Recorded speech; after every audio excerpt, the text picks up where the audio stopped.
Welcome to our channel. Today we how to log into Microsoft Dynamics 365, complete guide step by step clearly. To begin, open your preferred web browser. In the address bar, type in the URL for Microsoft Dynamics 365.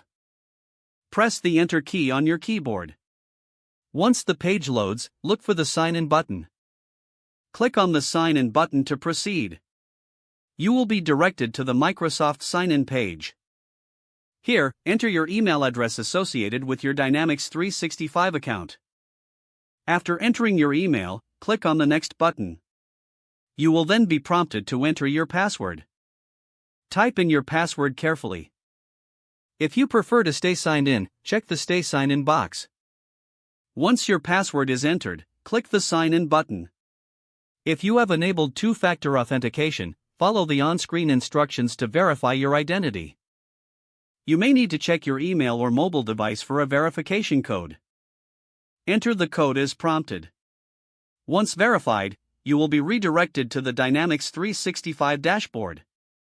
Congratulations, you are now logged into Microsoft Dynamics 365.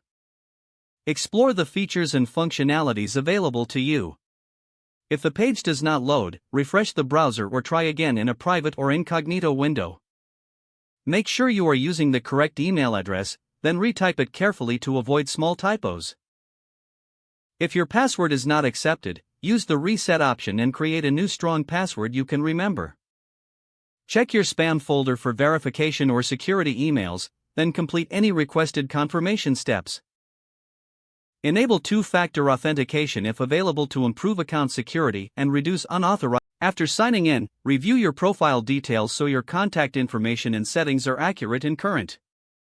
If you see an error message, note it down and try again after restarting your device and internet connection. Log out when you finish, especially on shared devices, to keep your account and payment information secure. If the page does not load, refresh the browser or try again in a private or incognito window. Make sure you are using the correct email address, then retype it carefully to avoid small typos. Don't forget to like this video and subscribe to our channel for more step-by-step tech guides.